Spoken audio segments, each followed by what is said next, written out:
Doutora, um forte abraço, bom dia, tudo bem? Bom dia, Noel, tudo bom? Como vai? Bom dia a todos os ouvintes. Graças a Deus, doutora. Diante de tanta situação de pandemia, mas estamos conseguindo levar, viu, doutora? É verdade. Doutora, conta pra gente o que é que mudou, o que é que deixou de mudar, como é que fica essa situação, doutora?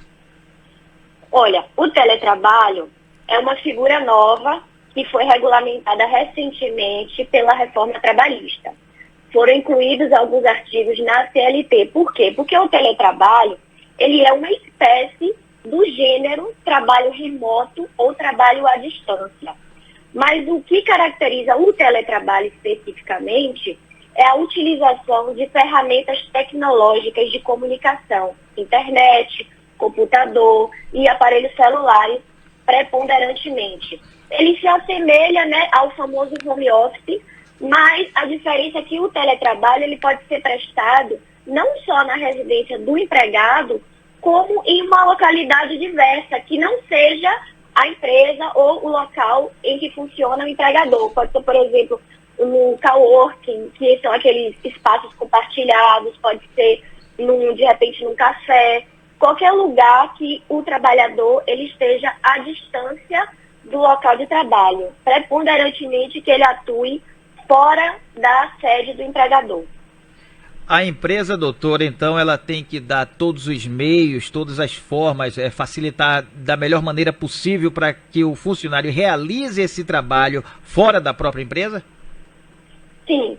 Existe uma previsão específica na CLT que diz que as disposições relativas à responsabilidade pela aquisição, manutenção ou fornecimento dos equipamentos tecnológicos e da infraestrutura devem ser previstas num contrato escrito. Mas, como regra geral do direito do trabalho, quem assume o risco da atividade econômica é o empregador. Então, nesse sentido, apesar de terem algumas discussões, de não terem decisões ainda firmes do Tribunal Superior do Trabalho, a regra é que, se o empregado precisa de um aparelhamento específico ou uma coisa extraordinária, uma velocidade de internet, o empregador ele tem que custear aquilo, ele tem que providenciar aquela infraestrutura adequada. E o que é que diz o contrato, doutora? Por exemplo, como é que ele pode ser formulado? A empresa chama o funcionário e diz, ó, a partir de amanhã você vai trabalhar em casa, vou disponibilizar um local, num shopping, em algum lugar para você fazer o trabalho. É assim ou existe um acordo, sentar na mesa para conversar? Como é que funciona? Pronto, existe. Primeiro, o empregado ele pode ser diretamente contratado já para essa modalidade de teletrabalho. Isso tem que estar previsto no contrato individual de trabalho, especificando, inclusive, quais as atividades que serão realizadas pelo empregado. Como também pode o empregado trabalhar na empresa e, por mútuo acordo, a CLT é expressa nesse sentido, ou seja, está chegando a um acordo, ele pode ser transferido do regime presencial para o teletrabalho, mas isso também vai precisar ser registrado no aditivo contratual daquele empregado. Ou ainda pode ter a hipótese de um trabalhador em teletrabalho e o empregador querer que ele se converta para o trabalho presencial. Nesse caso, a CLT diz que isso é por determinação do empregador. Veja bem, aí não teremos um mútuo acordo, mas é garantido um prazo de transição mínimo de 15 dias e tem de haver também aquele registro em aditivo contratual dessa mudança. O teletrabalho, home office, já existia, doutora, mas não era assim com tanta incidência, né? A pandemia chegou para mudar tudo isso, né? Exatamente. Existia tradicionalmente a figura do trabalho em domicílio, que é um trabalho tradicionalmente, por exemplo, que era utilizado por costureiras, sapateiros, videiras, pessoas que trabalhavam no seu lar. A diferença que trazida atualmente é a utilização dessas ferramentas de comunicação, de informação, que permitem a transmissão em tempo real das informações, do controle e do contato. Isso é que caracteriza o teletrabalho e o home office. Doutora, um momento delicado como esse, a gente vive a crise financeira e agora, desde o ano passado, vem a crise da saúde. Imagina-se que a empresa esteja ganhando menos e aí ela se preocupa. Primeiro, ela se preocupa com a situação do funcionário que está sujeito a ficar doente. E a segunda questão, eu pelo menos penso assim, a segunda questão é realmente a questão financeira. A empresa tem seus lucros diminuídos. Então, quando ela faz a proposta de teletrabalho, quando ela faz proposta de home office, ela pode também mexer no salário, ou seja, diminuir? Não, isso não pode acontecer. O empregado, ele mantém os mesmos direitos trabalhistas de um empregado presencial. Ele tem direito a todas as verbas salariais, FGTS, 13º, férias, ele tem direito a tudo. Ele não pode ter o salário reduzido, inclusive porque essa previsão vinha da medida provisória que nós tínhamos no ano passado, que foi convertida na Lei 14.020.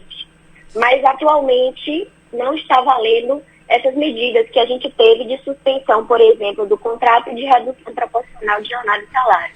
Então ele mantém esse direito do empregado de receber. O que eventualmente pode mudar, por exemplo, a questão do vale-transporte.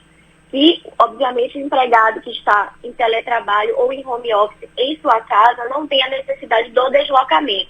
E como o vale-transporte é uma verba de natureza indenizatória, aquela verba pode ser suprimida em virtude do teletrabalho.